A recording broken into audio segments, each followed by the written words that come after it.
I would start without taking on any type of app that the positive work environment for you, for me, and for a third person can be different, actually. So I guess it really connects with the type of culture that you want to have on the organization.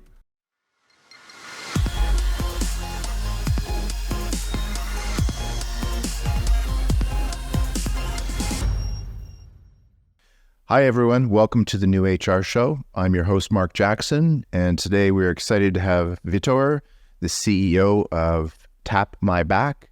Tap My Back is a platform for employee recognition and feedback that helps companies improve employee engagement by generating growth mindsets, developing proactive leadership, and giving management the ability to feel the pulse of the organization. We'll come back to that comment, the pulse of the organization. I would like to dive into that in the future. Welcome to the podcast. Well, thank you, Mark, for having me, and I'm glad to be here, and let's have this conversation about these topics that I love so much, and that I think that are very important for all the companies and organizations, not only for profit businesses. I agree with you there. Okay, so just to dive right in, if you could just share a few things about your background and what has brought you to where you are today. Yeah, sure. So I don't have an HR background to start. I have a degree in economics, and I'm also a financial analyst. I studied in Portugal, where I'm from, and where I am right now as well. I did work on financial markets at the beginning of my career, then did some business consultancy, and I worked besides Portugal in France and Angola as well. And around 2016, more or less, because, I always liked the entrepreneurship topics and how to create a business and how to make money as well. It's part of, of growing a business. And so around 2016, I decided to create a car maintenance marketplace. Here in Portugal, we have an important commercial partnership in Portugal. We also received some investment from investment program based in Chicago. It was very interesting, but I can arrive, and this is a different podcast, all the mistakes I did while trying to create and grow that car maintenance marketplace. But this startups ecosystem, tech ecosystem, it's easy to get to know everybody or almost everybody in the ecosystem. And some years ago, I met the CEO of a venture builder based in Lisbon. And that venture builder, by that time already, they own employee recognition and engagement tool that was and is Tap My Back. And, we maintained our relationship. Well, the relationship with this person, with the CEO of the studio, grew. And by the end of 2020, with the pandemic as well, with remote work, this type of tools, became even more important. And so I kind of was more or less invited to become the new CEO of Tap My Back. And here I am now in the HR tech industry. That's great. Did you say you started the marketplace when you were 16 years old? No, I didn't. Maybe it was my English, sorry. It was, no worries. But so I started that car maintenance marketplace in 2016. 2016. Probably there was some confusion there. Okay, great. So if you could just tell us a bit of a kind of a high level, what is Tap My Back? Who's using the software, and who would you say is getting the most value? Well, I guess the most value is for all the people involved. And by people involved, I mean, happy employees, and so happy managers and shareholders. And by the end of the day, happy customers. Because if you have a happy and engaged team, that will be reflected on the service or the product that you are delivering as well. So Tap My Back started in the early days as an employee recognition tool. Actually, I think this is also interesting to say that. So it started as an internal tool of a marketing agency here in Portugal, in Lisbon. because that marketing agency was growing pretty fast, and the partners felt that it was important not to forget. They realized that it was important not to forget to recognize the good work that people were doing. That actually it's people that allow companies to grow. They created this tool, just to give that tap on the back. It went well, and when the same partners decided to create that venture builder, they did a spin-off of the tool and created Tap My Back. But nowadays it's not only about employee recognition, it's also about private feedback. So recognition, of course, is a format of feedback, positive feedback that in the case of our platform is public inside the organization. So as it is positive, everybody can see it and also interact with the positive feedback with the taps that other colleagues are receiving. But then we also have private feedback. So something, went wrong, or you just want some feedback from your manager or from a colleague about something that you did on the company or presentation or whatever it is. You can also provide private feedback on skills. So then you can see, based on peer-to-peer private feedback, how are you evolving regarding specific skills, your skills, hard skills, soft skills, whatever are the skills, communication skills, etc. And then we also, as you already mentioned, we also have pulse surveys. So it's also feedback at the end of the day, but it's a more passive type of feedback. Basically, normally managers and normally HR managers will send a survey about how are you feeling, or if you recommend this company to others, or it can be whatever topic you like. The idea is it is that it's very quick surveys, quick to answer, just 1-2 questions. It can be more, but I recommend 1 or 2 questions. So you have a lot of people answering to those surveys.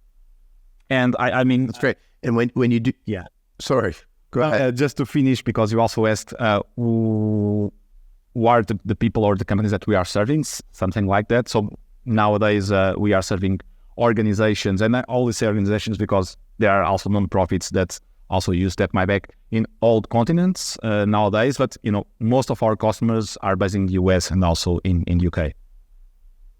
Okay. In terms of size of businesses, would you say the entire spectrum, small, medium, larger? Yes. Even though, more related to sales strategy, we try to go to SMEs because it's faster, the deal cycle is faster. We also have enterprise level companies that come to us that find about Tap My Back. And of course, we also serve enterprise level companies. So we serve the full spectrum.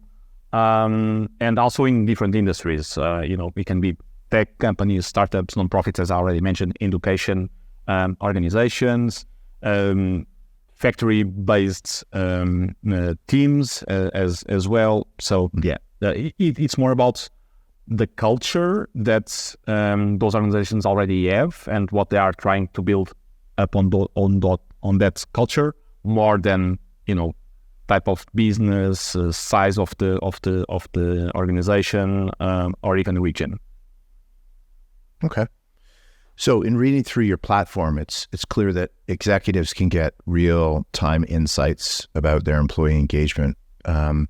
What issues could be prevented with Tap My Back? What are the most common issues and causes? Yeah. So one of them is lack of motivation or engagement. So if you see that you can also launch surveys about those specific topics, and then you collect direct answers from it. It also depends on how do you build the surveys and what type of questions that you have. It will allow you to have more honest feedback, let's say, and then also how do you treat data and how you let people know what are the actions that you will take based on the data that you collected. But then if you see that people is providing positive feedback to other people inside their teams or to other departments, this is also an indicator of how motivated people are celebrating together. If they have good relationship among people and among different departments, and the bigger the organization is, more conflicts you can have different between different departments. It becomes a little bit more like political, let's say, within bigger organizations. Sorry, and you can also track if people is doing well on a more emotional or mental health related topics, like we have a mood survey, which is very easy to answer. You just click on the emoji how you are feeling. But then, managers, executives, or HR managers can see the data of the organization. Like, imagine that there was a big change last week or last month on the organization, or even in the region or the country, and you see that the moods, the score of the mood declined like a lot. So you can, in a fast way, to try to speak with the people. You can also see, even if the data is anonymized, you can see if there are certain departments or regions that were more affected, and so you can react faster if someone is not feeling that well, or even if you don't know the person, at least you can try to start investigating and talk with people to try to understand what happens. Or, of course, if you know that there was this important communication last week and the mood decreased, probably it's linked to that decision or communication that was made. Or the other way around, and I'm going into specifics here, but imagine that you want to make a serious and complex communication to your team or organization.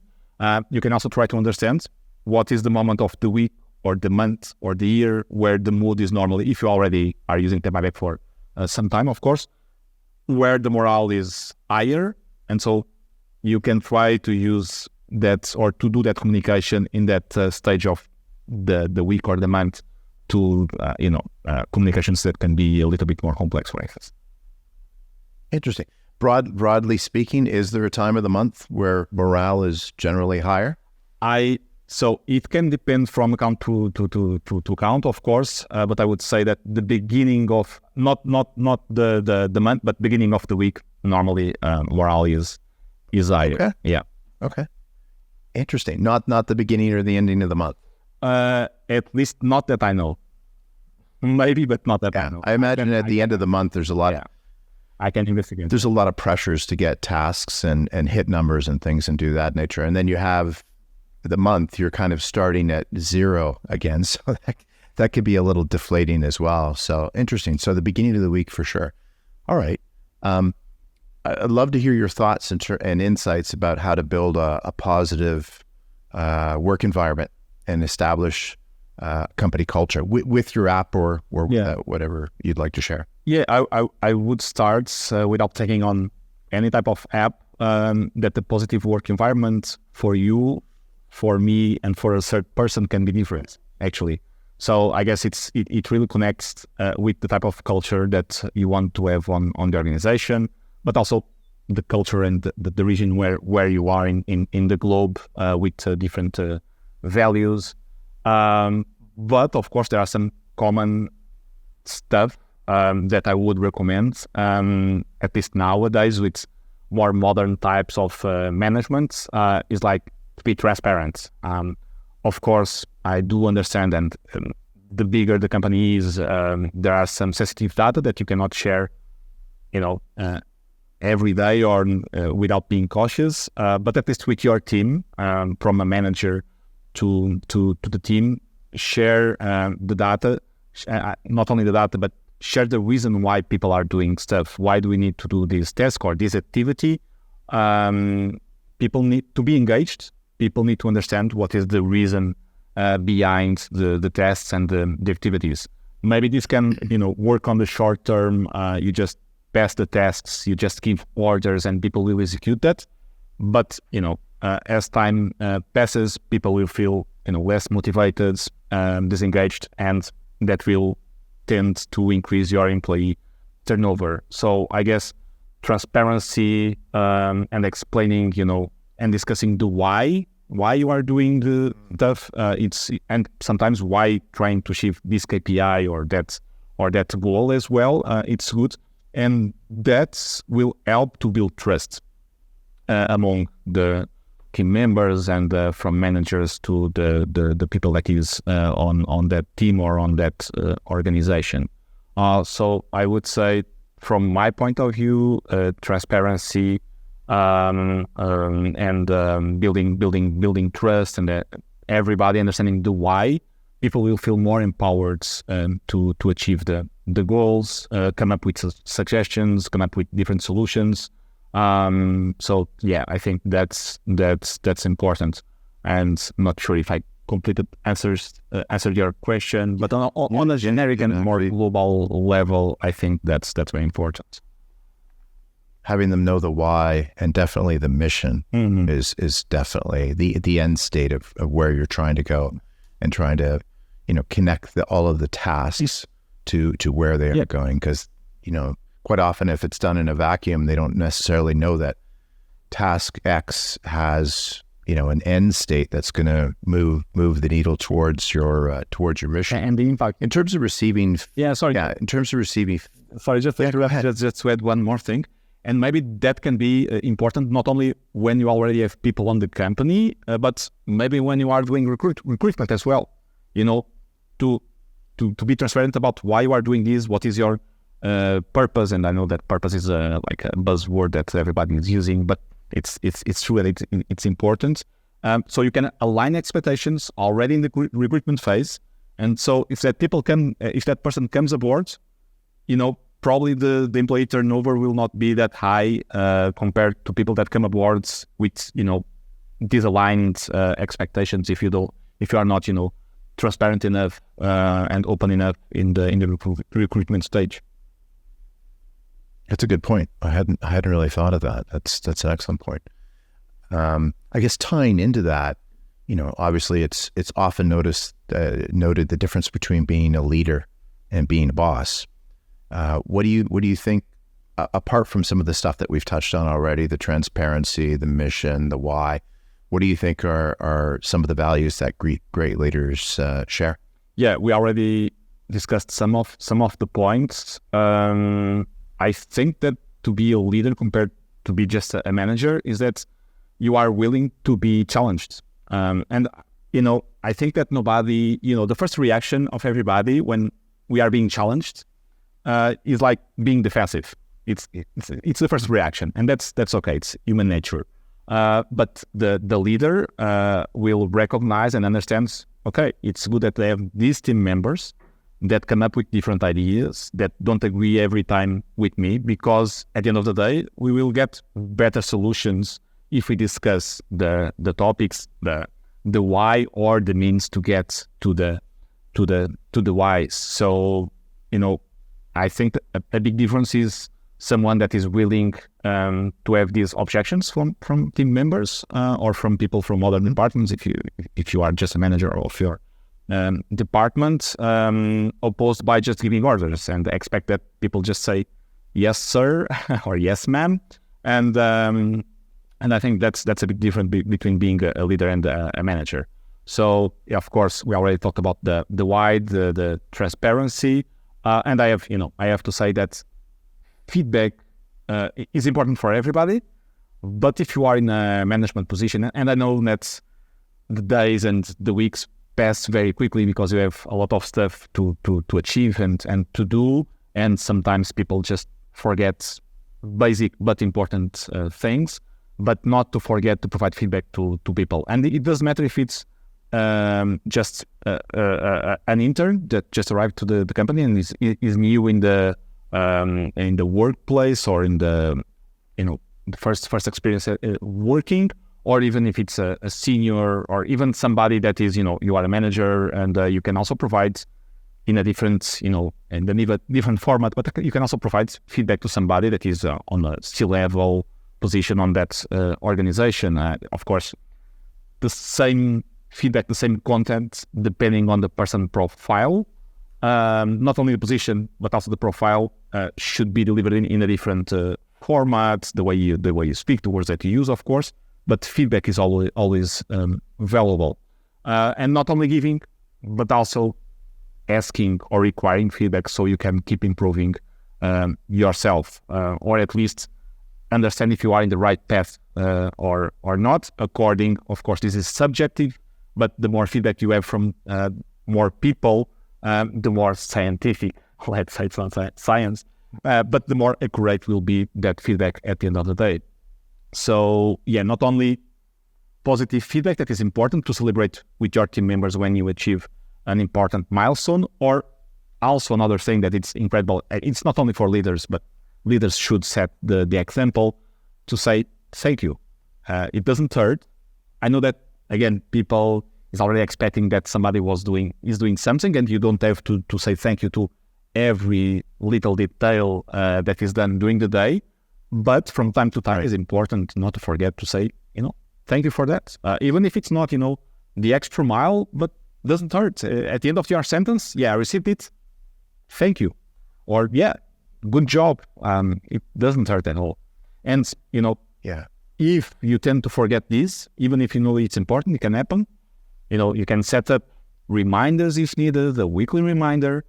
If it's too complex or analog, you can also have tools like Tap My Back that have those automatic reminders for you for positive feedback, for the recognition part, but also, to do check-ins with your team, to provide some kind of one-on-one feedback as well. Yeah, definitely kindness and thanking people is a big one. Yeah, for sure. How do you balance, on one hand, leaders that, forget to say thank you all the time, and then you have another constituency or group of people that I don't know if you can really thank people too much, but you want it to be meaningful when they receive a thank, right? You want it to not be just somebody clicking like buttons on a platform, and it kind of diminishes the value of it. If you have a boss that really doesn't give kudos very much and then reaches out to you and says thankful, it has a lot more weight and gravity and importance to than just receiving likes all the time. So any thoughts in terms of how to balance that when you're using a platform? Of course, like when using a platform, for instance, in our case, we have this scarcity option that is you limit the amount of taps that a user can give to others, like 2 times per week, 5 times per month, or whatever you think is reasonable. So this way you don't have 100 likes per day, if you want to call it that way. And so when people receive it, it will have more value. And also the person that is giving the positive feedback, the praise, the recognition, will take the time to decide, okay, this type of action really deserves recognition. The other people really need to see that how good this person did this time. So it's positive on both sides. For the person giving is more thoughtful about it when giving, and the other person receiving, okay, it's not just once a year, but maybe it's just once or twice a month that I receive recognition, but it's still important. And platform wise, I think this type of limitation will help. What shouldn't happen is like that leader that gives very meaningful recognition, but is once per year. Once per year, maybe the next time that person will not be even there.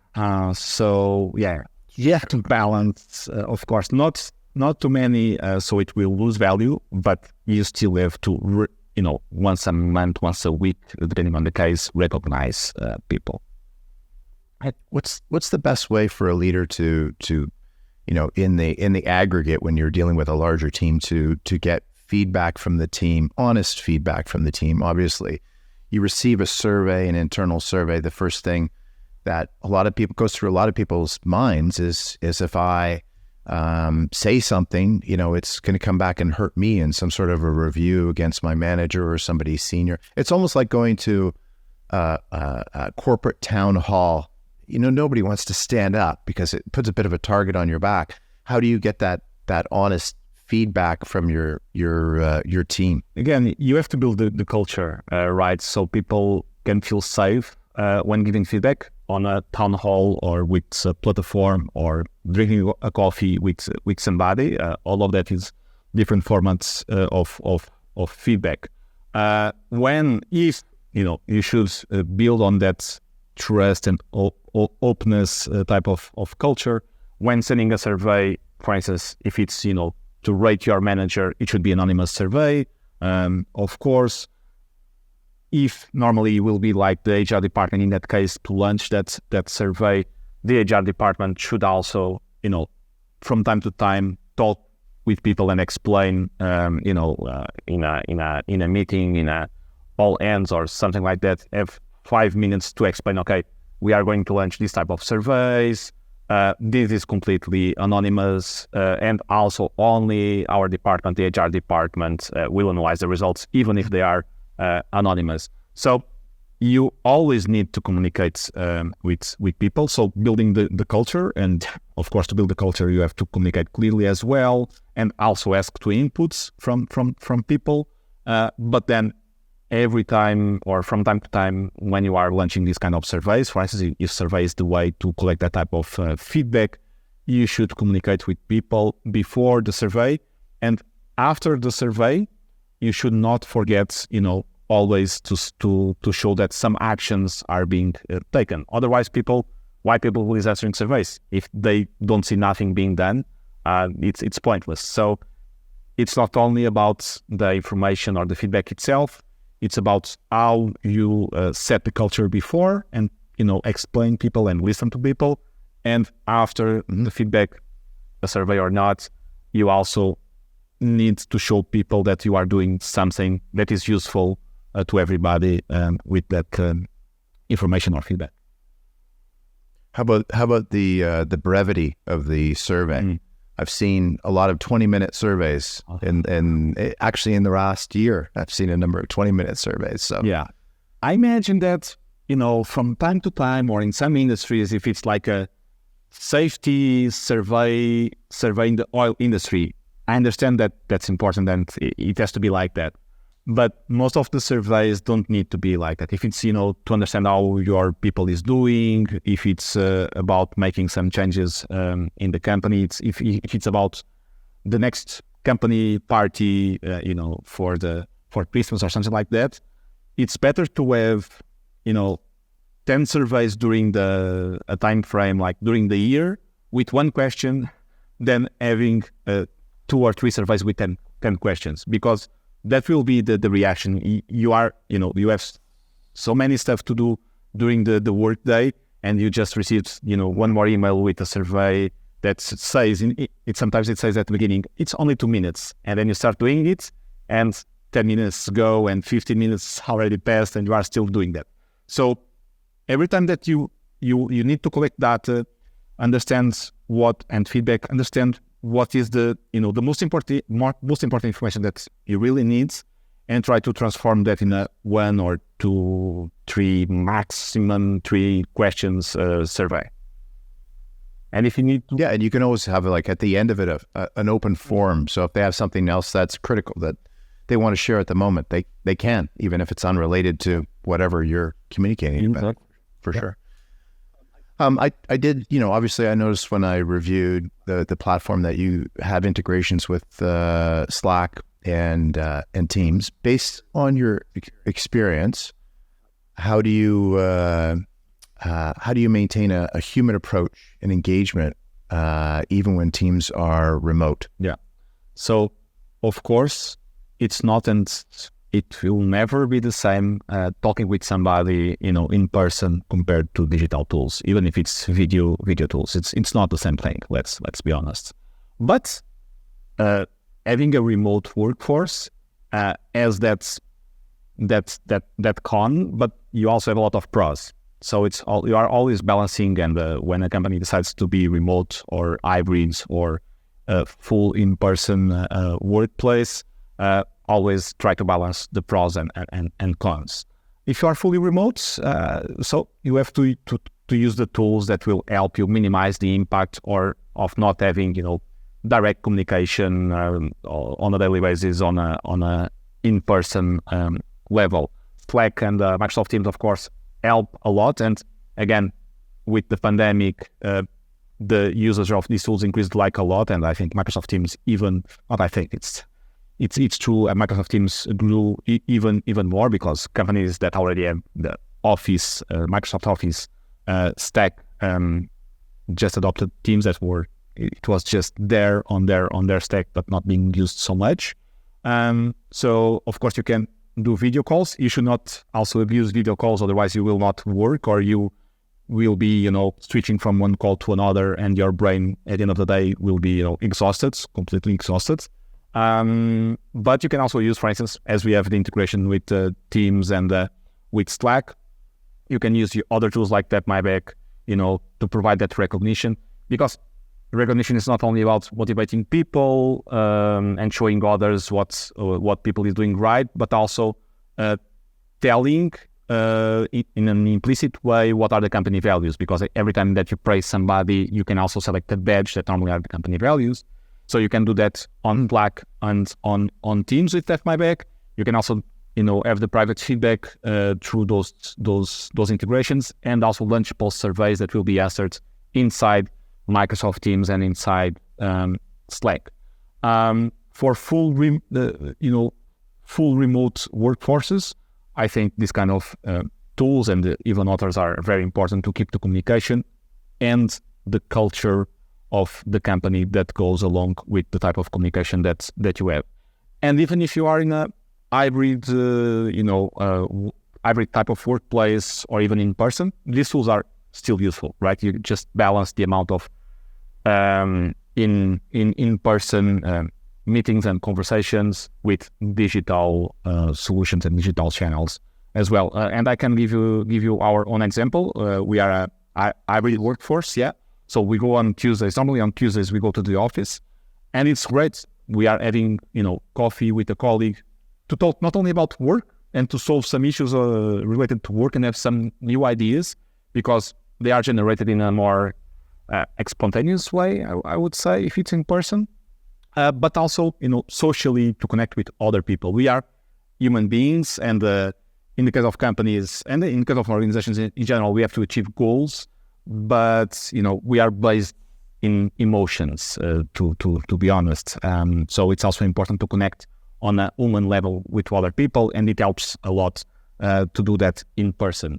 But the other days of the week, the other 4 days of the week that we have, we use the digital tools, to do daily stand-ups with the team to solve blockers faster, as I already explained a lot. And we use also TapMyBack. In our case, we use Slack to also communicate more on a written way.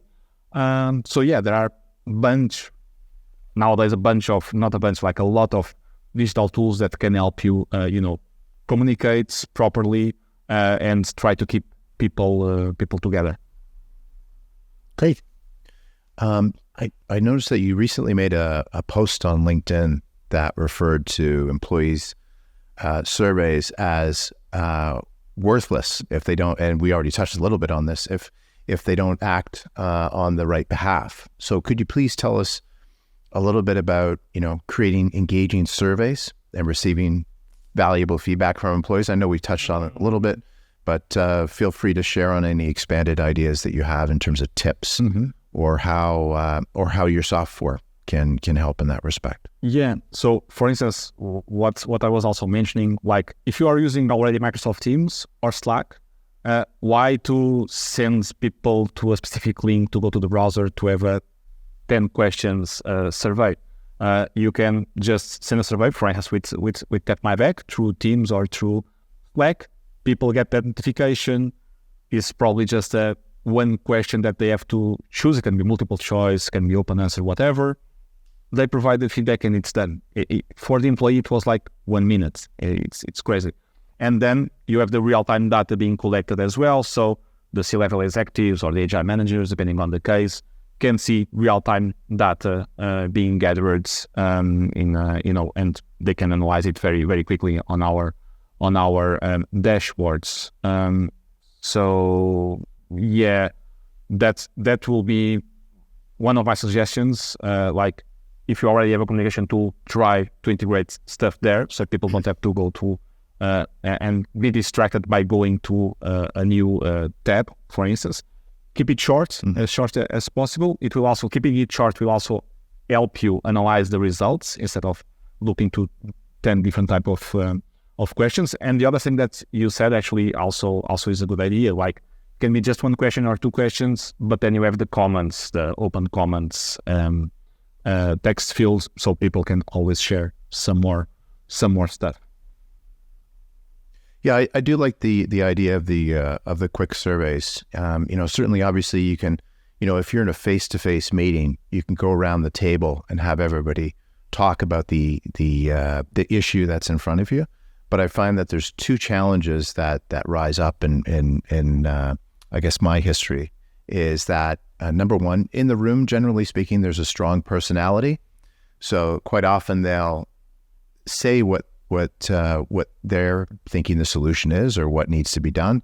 And a lot of the people that are a little bit more introverted, or I'm not shy, but definitely introverted, they'll kind of bandwagon on to that particular person. And you really want to hear what they have to say, because let's be honest, there's a lot of brilliant people that are introverts. So you want to drag that valuable information out of them and help them understand that they can be, leaders aren't necessarily just the management or the loudest person in the room. There's, everybody at every level has to lead, and really we want that info, because quite often there's some gold in those comments from people that don't normally speak up in a personal interaction. Whereas if it's a survey, they don't have the fear of putting up nobody puts up their hand, but speaking out at a round table. Yeah, that's a very good point. And actually, to be honest, I felt that, and normally I speak a lot during company meetings, and where so we are part of a group. That is part of a group. So sometimes there are other meetings with other C-level people, and normally, I don't have a problems talking, but you always have the time of the meeting, right? So if it's 30 minutes, it's 30 minutes, and you will not have more time to expand on your ideas or propose your ideas or your point of views. So yeah, definitely, of course, you should have meetings. We are not saying that you shouldn't have meetings and ask opinions after doing meetings, but having more than one channel, more than one way to do stuff and collect information and feedback, it's always a good idea. That's a great way of looking at it. So as CEO, what would you say your management style is with your team? Yeah, so I hope that is based on what we are already have been discussing here, like trying to be transparent and to be honest, and going back to the interviews, to the recruitment stage, even, for boot campers that basically are, university level interns, students that are still in university that come to a couple of months of internship. Even with them, I tell, okay, this is where we are during the interview. This is where we are. These are the resources that we have. These are the goals that we need to achieve. And more or less, this will be what you are going to do here. And I also tell them, so we are not, a very big company. We are a tech company. We are, agile, and our work is based on sprints. So you can come today and this will be your tests, but in a couple of weeks that can change a lot. So for a lot of people, this is too challenging, but that's okay. If it's not for them, that's okay. Other people can come and profit from this experience. So yeah, this is just an example of how I try to be, direct, transparent, trying to provide and also collect feedback, of course, because I think that it will save a lot of time, effort, and energy in the end if you are transparent and communicate openly about what you are trying to achieve and the resources that you have and how you are doing stuff.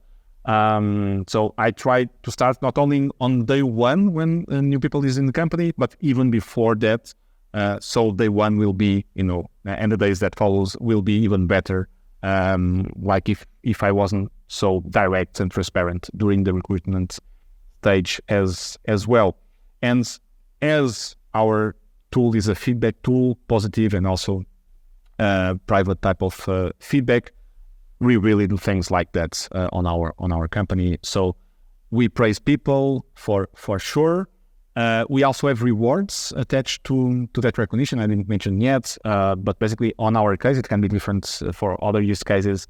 But each step that a person receives in our organization gets 10 USD that they can then accumulate and redeem on whatever they want, like Amazon gift cards or donate to a nonprofit or whatever it is. Other clients have more custom type of rewards like company swag, etc.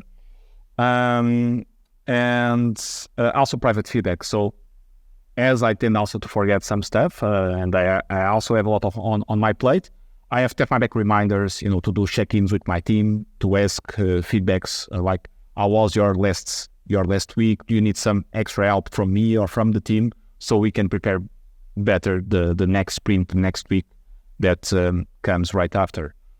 So yeah, I think this is more or less the type of management that I try to do with our team here at Tap My Back. And honestly, what I try to achieve is that not only the company, but also me as a person, as a professional, and my colleagues, and also the bootcampers, we can grow together. Honestly, the idea, and in this changing world, and now with the generative AI, the world is changing even faster. It's very important that we are always learning, always adapting, and if we go and do that with more people, it's easier and less painful that if you try just by yourself. That's great. Thanks for sharing that. Before wrapping things up, there's a question that we ask every guest, and that is, what's the future of the HR industry 5 to 10 years from now? I know that's a big horizon. Sometimes we're thinking things are going to change in 5 to 10 minutes, 5 to 10 years, but what's your perspective on the horizon? Yeah, and I was already touching a little bit of that with the generative artificial intelligence. Things are changing very, very quickly. Like my mind is blowing every week with that, to be honest. And we already saw actually in the last 2-3 years now that with the pandemic there were a lot of changes in the world, but also in the HR world. We see much more companies going remote or at least hybrid.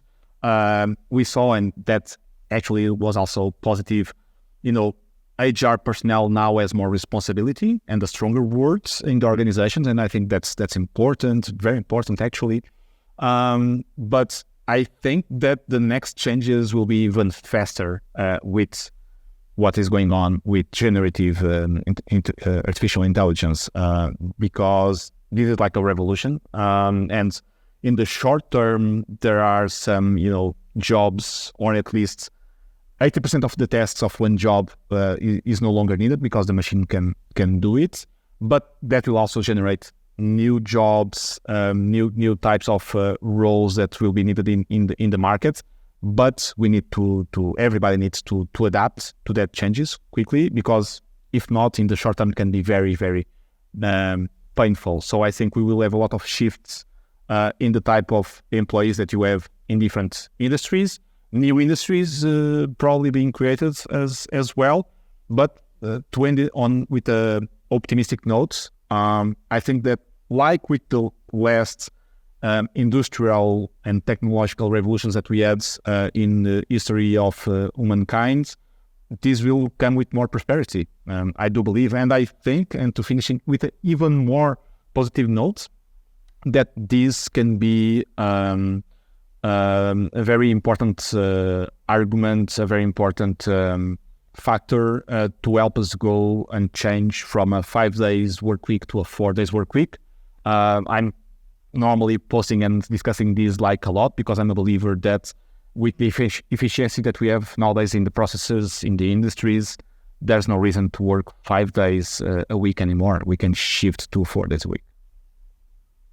Are the other 4 days a little bit longer? Or? No, I think that with the efficiency that we achieved is, the same amount of hours per week, but 4 days. So we just cut 1 day and those hours of the day. Okay, interesting. That's great. That sounds like a bright future.